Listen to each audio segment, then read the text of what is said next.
Si vous débutez en trading, il y a une chose que vous devez absolument comprendre avant tout, les bougies japonaises. Chaque bougie raconte une histoire, une bataille entre acheteurs et vendeurs, une émotion du marché, la peur, l'euphorie, l'impatience ou encore la panique. Et si vous apprenez à lire ce langage, vous ne regarderez plus jamais un graphique de la même façon. Quand vous ouvrez un graphique de trading pour la première fois, vous voyez une succession de bougies rouges et vertes. Pour certains, ce n'est que du bruit. Mais pour moi, c'est comme lire un livre. Chaque bougie est un chapitre, chaque mèche est une émotion et chaque clôture est une décision. Et la vérité, c'est que la majorité des traders débutants passent complètement à côté de ce langage. Ils copient des stratégies, utilisent des indicateurs, mais ne comprennent pas l'essentiel, le prix. Et le prix parle à travers les bougies. Dans cette vidéo, je vais vous apprendre à comprendre les bougies de A à Z. Pas juste leur structure, mais aussi leur psychologie, leurs pièges et surtout comment les utiliser dans vos propres analyses, que ce soit sur le gold, le forex ou les indices. Si vous regardez jusqu'au bout, je vous promets que vous n'ouvrirez plus jamais un graphique de la même façon. Croyez-moi, après cette vidéo, les bougies ne seront plus un mystère, elles deviendront vos meilleures armes pour comprendre le marché.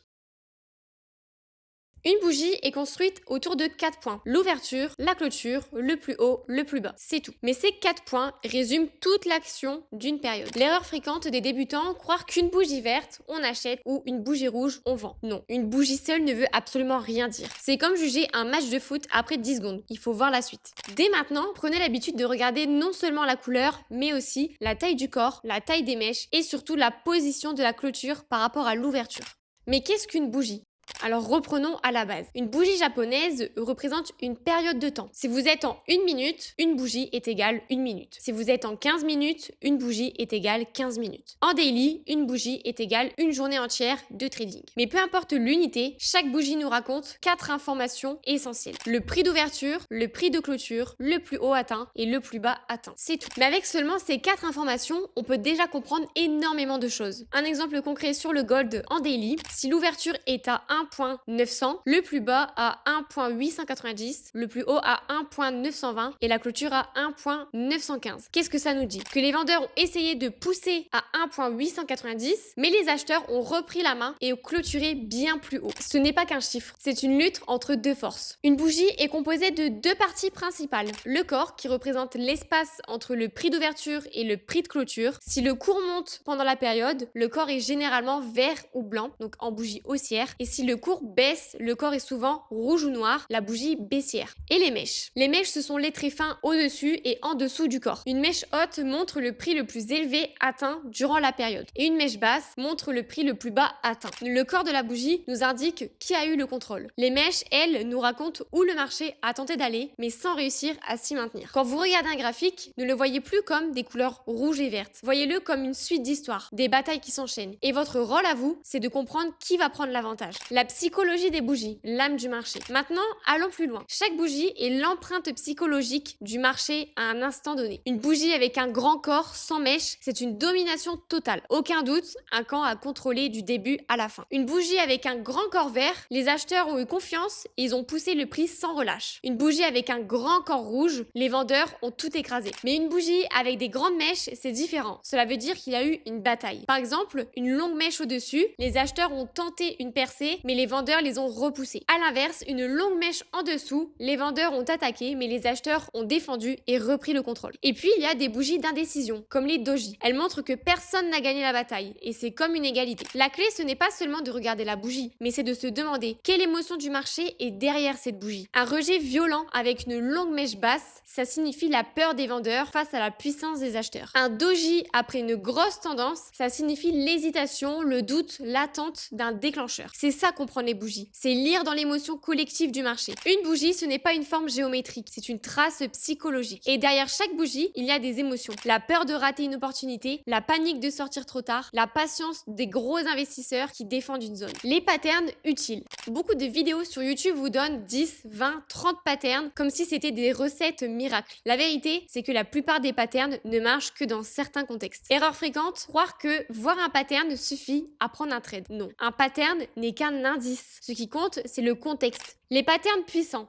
Une fois que vous comprenez la structure et la psychologie, vous pouvez identifier certains patterns. Et ces patterns sont précieux, car ils reviennent encore et encore. Quelques exemples simples mais puissants. En premier, le marteau, le hammer. Petit corps, longue mèche en dessous, ça montre que les vendeurs ont attaqué, mais les acheteurs ont défendu avec force et ont repris le contrôle. Souvent signe de retournement haussier sur un support. En deuxième, l'englobante, une bougie qui engloutit totalement la précédente. Par exemple, une bougie rouge suivie d'une énorme bougie verte qui la dépasse entièrement. C'est un signal très fort que les acheteurs reprennent la main. En troisième, le doji, l'indécision. Ni acheteur ni vendeur n'ont gagné. Mais placé au bon endroit, sommet ou creux, il peut annoncer un changement. Ces patterns sont simples à retenir. Mais attention, une bougie isolée ne veut rien dire. Un marteau au milieu de vide n'est pas un signal. La force d'un pattern, c'est quand il se forme à un endroit logique. Un support, une résistance, une zone psychologique, là il prend tout son sens. L'importance du contexte. Je veux insister sur un point. Ne tombez pas dans le piège du débutant. Beaucoup apprennent 3 ou 4 patterns et se mettent à les chercher partout. Ils voient un marteau, ils achètent. Ils voient une englobante, ils vendent. Mais c'est une erreur. Une bougie n'est pas une prédiction, c'est juste une information. Et cette information doit être analysée dans un contexte plus large. Exemple sur le gold, vous avez identifié un support majeur. Le prix arrive dessus et forme un marteau. Et là, c'est pertinent, le marteau est en accord avec votre zone clé. Mais si le même marteau apparaît en plein milieu d'une tendance baissière, sans support en dessous, ça ne veut rien dire.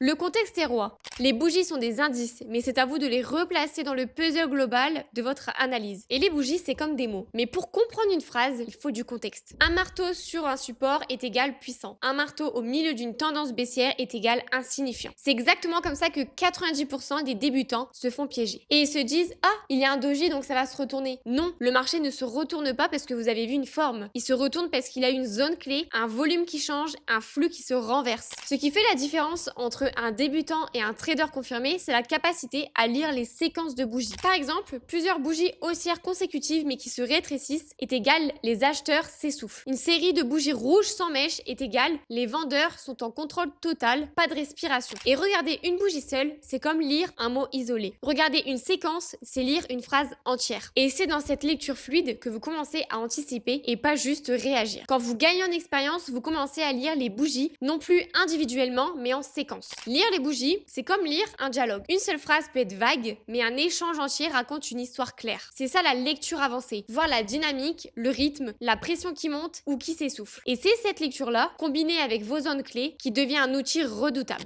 Les astuces pratiques, ce que personne ne dit. Avant de conclure, je vais vous donner 3 astuces concrètes que j'aurais aimé connaître plus tôt. En premier, zoomer et dézoomer. Une bougie en 15 minutes peut paraître énorme, mais en H1, elle n'est qu'un petit détail. Toujours analyser plusieurs unités de temps. Zoomer est égal voir les détails. Quand tu zoomes, tu regardes les bougies de très près. Par exemple, en M1, M5 ou M15. Tu vois chaque petit mouvement du prix. C'est utile pour affiner une entrée ou pour faire du scalping. Mais attention, zoomer trop peut donner l'impression que le marché est chaotique. Beaucoup de bruit, de faux signaux ou de décisions émotionnelles. L'astuce pratique, ne zoome que pour chercher le timing parfait d'entrée, jamais pour déterminer la tendance globale. En deuxième, regardez le volume. Un pattern avec du volume derrière est 100 fois plus puissant qu'un pattern sans volume. Beaucoup l'oublient. Qu'est-ce que le volume? Le volume mesure la quantité d'ordres ou le nombre de transactions échangées pendant une période. Sur un graphique, il apparaît généralement en barre sous les prix. Plus la barre est haute, plus le marché a parlé fort sur cette période. Pourquoi le volume compte? Un mouvement avec un fort volume est plus fiable qu'un mouvement sur faible volume. Le volume relève si les acheteurs ou les vendeurs s'engagent réellement. Et une cassure sans volume, c'est souvent un piège. En troisième, notez vos observations. Chaque fois que vous voyez un marteau, une englobante, prenez une capture et notez où ça s'est produit, sur quelle unité et quel a été le résultat. C'est comme ça qu'on développe un vrai sens de lecture. Et pourquoi c'est indispensable? Parce que la mémoire est sélective. Si tu notes pas, tu oublies vite les détails d'une configuration. Et écrire,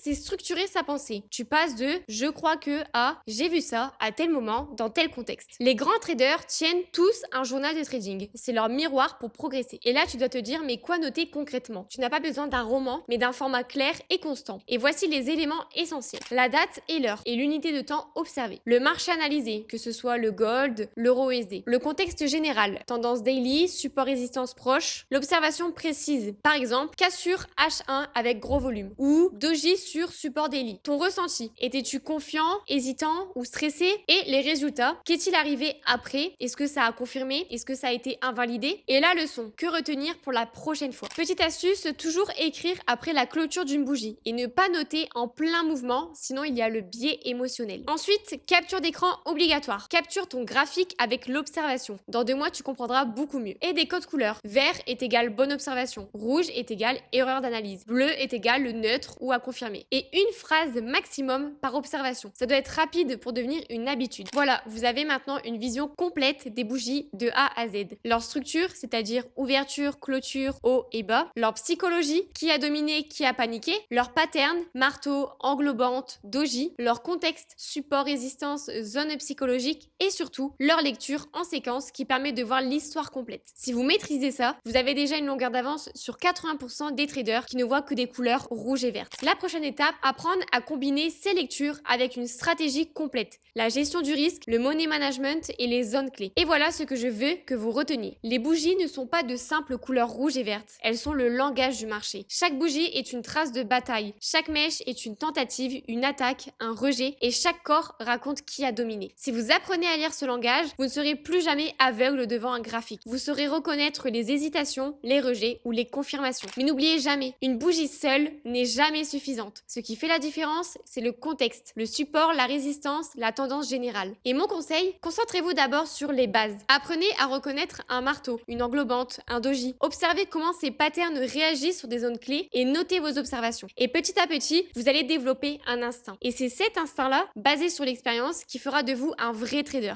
Si cette vidéo vous a aidé à mieux comprendre les bougies, abonnez-vous à la chaîne Gigi Trading pour ne rien manquer. Et dites-moi en commentaire quel pattern vous pose le plus de difficultés aujourd'hui. Je prendrai vos réponses pour préparer une prochaine vidéo encore plus pratique avec des exemples réels sur le gold. Et souvenez-vous, le marché parle en bougie, encore faut-il apprendre à écouter.